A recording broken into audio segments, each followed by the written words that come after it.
പാടുന്ന പയ്യനെ ശ്രദ്ധിക്കണേ. എന്റെ ലൈഫില് ഞാൻ ഭയങ്കരമായിട്ട് ഇരട്ടത്തരം സമയത്ത് എന്റെ ലൈഫിലോട്ട് വെട്ടം കൊണ്ടുവന്ന ഒരാളുണ്ട്. അതൊക്കെ ഞാൻ ഈ പാട്ട് ഡെഡിക്കേറ്റ് ചെയ്യാത്ത.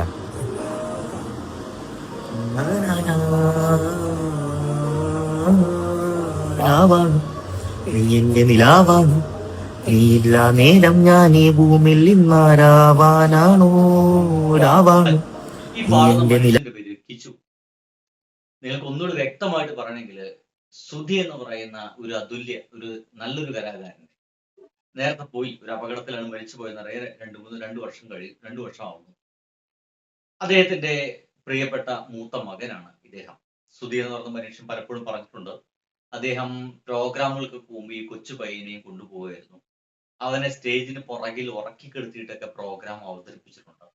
അച്ഛന്റെ പ്രോഗ്രാം ഒക്കെ ഇങ്ങനെ ഉറക്കളച്ച് കണ്ടിട്ടുണ്ട്. ഇങ്ങനെയൊക്കെ ഒരുപാട് നല്ല ഓർമ്മകൾ കാത്തു സൂക്ഷിക്കുന്ന ആ ഒരു നല്ല അച്ഛന്റെ ഒരുപാട് നല്ല സ്നേഹം കിട്ടിയ ഒരാളാണ് ഈ നിൽക്കുന്നത്. ഇത് കിച്ചു ആദ്യം എന്നൊക്കെ പറഞ്ഞ് 2 ലക്ഷത്തോളം അധികം ഫോളോവേഴ്സ് ഒക്കെ ഈ ഒരു മനുഷ്യനുണ്ട്. ഇൻസ്റ്റഗ്രാമിലും യൂട്യൂബിലെല്ലാം 2 ലക്ഷത്തിട്ടില്ല, എന്തായാലും 2 ലക്ഷത്തോളം ഫോളോവേഴ്സ് ഒക്കെയുള്ള ഒരു യൂട്യൂബറും ഒരു നല്ലൊരു കോണ്ടന്റ് ക്രിയേറ്ററും ഒരു നല്ല സിംഗറും ഒക്കെയാണ് ഈ കിച്ചു എന്ന് പറഞ്ഞ മനുഷ്യൻ.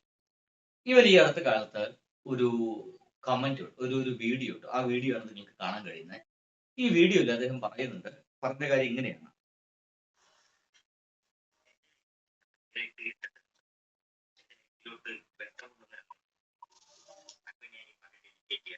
ഒരു പാട്ട് പാടാൻ പോവാണ്. ഞാൻ വളരെ കഷ്ടപ്പെട്ട ഇടുന്ന സമയത്ത് എന്റെ ജീവിതത്തിലേക്ക് വെളിച്ചം പോലെ കടന്നു വന്ന ഒരാളുണ്ട്. അയാൾക്ക് വേണ്ടി ഞാൻ ഈ പാട്ട് ഡെഡിക്കേറ്റ് ചെയ്യാണ്. പ്രിയപ്പെട്ട ഒരാണിനാവാം, പ്രിയപ്പെട്ടതായിട്ടുള്ള ഒരു പെണ്ണിനാവാം, പ്രിയപ്പെട്ടതായിട്ടുള്ള ആർക്കെങ്കിലും ആവാം, അല്ലെങ്കിൽ സുധിച്ചേട്ടന് 2ാമത്തെ മകനാവാം, ഒന്നുകിൽ രേണു ചേച്ചിക്കാവാം. ആളുകൾക്ക് എന്ത് വേണമെങ്കിലും ചിന്തിക്കാം. ഇങ്ങനെയുള്ള ചിന്തകളൊക്കെ നിൽക്കുന്ന സമയത്താണ് സ്വാഭാവികമായിട്ടും ഇതിനടിയിൽ കമന്റുകളായിട്ട് പല ആളുകളും പലതും ചോദിക്കുന്നുണ്ട്. പല ആളുകളും പലതും കമന്റുകളായിട്ട് ചോദിക്കുന്നുണ്ട്. അതിലൊരു കമന്റ് ഇങ്ങനെയാണ്. മീര 6065 എന്ന് പറയുന്ന ഒരു പ്രൊഫൈലിൽ നിന്ന് ഒരു ചോദ്യം ഇങ്ങനെ ചോദിച്ചു. അമ്മ അല്ലേ രേണു ചേച്ചി? ചോദിക്കുന്നത്, നിന്റെ ജീവിതത്തിലേക്ക് കഷ്ടപ്പെട്ട് നിൽക്കുന്ന സമയത്ത് ഒരു വെട്ടം പോലെ, ഒരു പ്രകാശം പോലെ കടന്നു വന്നത് അമ്മയല്ലേ, രേണു ചേച്ചിയല്ലേ എന്ന് വളരെ നിഷ്കളങ്കമായ ഒരു ചോദ്യമാണ് ചോദിക്കുന്നത്. അതിന് കമന്റായിട്ട് കിച്ചു RD എന്ന് പറയുന്ന ഈ പയ്യൻ ഇട്ടത് ഇങ്ങനെയാണ്. അയ്യോ, ഒരു പൊട്ടിച്ചിരി, ഒരു തൊഴുകൈ. സ്വാഭാവികമായിട്ടും സോഷ്യൽ മീഡിയയിൽ പ്രവർത്തിക്കുന്ന ആളുകൾ എന്ന നിലയ്ക്ക് ഒരു പൊട്ടിച്ചിരിയിലും ഒരു തൊഴുകയിലും ഇയ്യോ എന്നുള്ളൊരു വർത്തമാനം കേൾക്കുമ്പോൾ നമ്മൾ എന്ത് ചിന്തിക്കണം?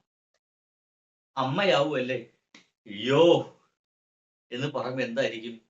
എന്റെ പൊന്നിടാവേ, ഓർമ്മിപ്പിക്കൽ എന്റെ പൊന്നു മക്കളെ എന്നൊക്കെ പറയും നമ്മൾ. എന്റെ പൊന്നു സുഹൃത്തുക്കളെ, അമ്മാതിരി കാര്യം ഒന്നും ഓർമ്മിപ്പിക്കല്ലേ. നമ്മൾ ചിലപ്പോ തൊഴുതൊക്കെ പറയും, അതൊന്നും ഓർമ്മിപ്പിക്കല്ലേ, അവിടേക്കൊന്നും പോവല്ലേ, ഞാൻ അതൊന്നും ഉദ്ദേശിച്ചത്, വേറൊരു കാര്യമാണേ ഉദ്ദേശിച്ചേ, ദയവ് ചെയ്ത് രേണുവിന്റെ നെഞ്ചത്തേക്ക് കയറല്ലേ എന്നല്ല അദ്ദേഹം പറയാൻ ഉദ്ദേശിക്കുന്നത്. മകൻ പറയുന്നത്, മകൻ നേരിട്ട മകനല്ല, അവരുടെ ഭർത്താവിലുണ്ടായ, മുമ്പത്തെ ഭാര്യയിലുണ്ടായ ഈ മകൻ പറയുന്നത് ദയവേത് ആ സ്ത്രീയെ പറ്റി ഓർമ്മിപ്പിക്കല്ലേ എന്നല്ലേ.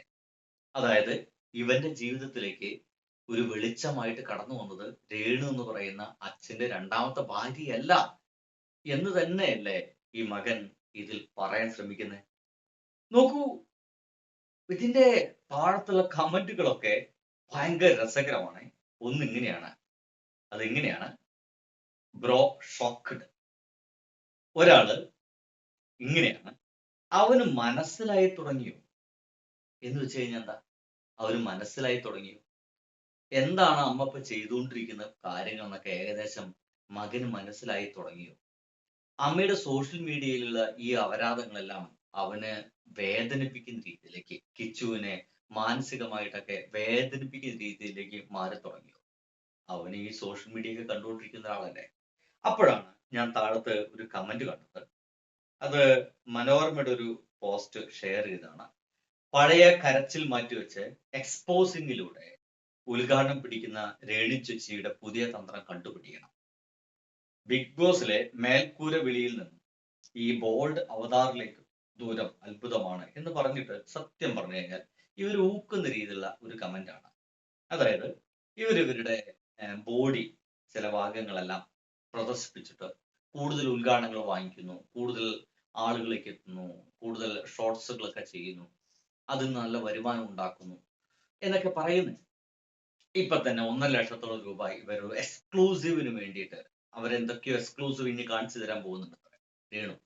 ആ ഒരു എക്സ്ക്ലൂസീവ് കാണാൻ വേണ്ടിയിട്ട് 600-700 പേരെങ്ങാണ്ട് ഇപ്പോൾ സബ് ചെയ്തിട്ടുണ്ട്. 145-165 രൂപ ഒക്കെ കൊടുക്കണം ഒരു സബിന്. അങ്ങനെ മൊത്തം നോക്കുന്ന സമയത്ത് മന്ത്ലി ഒരു സംശയമില്ലാത്ത 1.5 ലക്ഷം രൂപ ഇവരുടെ അക്കൗണ്ടിലേക്ക് എത്തും എന്നുള്ളതാണ് ഇപ്പോൾ സോഷ്യൽ മീഡിയ കണ്ടത്. ഇങ്ങനെ ഇതിലേക്ക് നമ്മൾക്ക് എൻട്രി ചെയ്യുകയാണെങ്കിൽ മകനായ തന്റെ ഭർത്താവിന്റെ ആദ്യ ഭാര്യയിലുണ്ടായ കിച്ചു എന്ന് പറയുന്ന മനുഷ്യന് അമ്മയെ ഇഷ്ടമല്ലായിരുന്നു. അമ്മയുടെ അമ്മ എന്ന് പറയുന്ന ഒരു പുതിയ രേണു സുധി എന്ന് പറയുന്ന അവർ ഇഷ്ടമല്ലായിരുന്നു. അവരുമായിട്ട് എന്റെ സ്വപ്നങ്ങൾ ഒരു തരത്തിലും നിങ്ങൾ കമ്പയർ ചെയ്തെന്നോ, എന്റെ ജീവിതത്തിലേക്ക് വെളിച്ചമായിട്ട് വന്ന സ്ത്രീ അവരെ അല്ല എന്നും അല്ലേ കിച്ചു പറയാൻ ശ്രമിക്കുന്നത് എന്നാണ് ഇപ്പോൾ സോഷ്യൽ മീഡിയ ചോദിക്കുന്ന ചോദ്യം. അങ്ങനെയാണെങ്കിൽ വെളിച്ചമായി വന്നത് ആരാണ്? ഇനി വല്ല അഫയേഴ്സും ഇവനുണ്ടോ? Love affairs അവനുണ്ടോ? ഇത്തരം ഈ രേണുവിന്റെ ഇത്തരം എന്താ പറയാ കാട്ടുകൂട്ടലുകളും ഈ ലൈഫിന്റെ ഇടയ്ക്കൊക്കെ ആകെ മെന്റലി തകർന്നു നിൽക്കുന്ന സമയത്ത് അവൻ രക്ഷപ്പെടുത്താൻ വേണ്ടി അവന്റെ ജീവിതത്തിലേക്ക് ഏതെങ്കിലും ഒരു പെൺസുഹൃത്ത് വന്നിട്ടുണ്ടോ? ഒരു ആൺ സുഹൃത്ത് വന്നിട്ടുണ്ടോ? ഇങ്ങനെ പലവിധ ചോദ്യങ്ങളാണ് ചോദിക്കുന്നത്. ഒന്നിനും നമുക്ക് വലിയ ഉത്തരങ്ങൾ കിട്ടിയിട്ടില്ല. ഇത് മുഴുവൻ നമുക്ക് കിച്ചുവിന്റെ ഐഡിയിൽ നിന്ന് തന്നെ നമുക്ക് മനസ്സിലാക്കണം. പക്ഷെ അതുവരേക്കും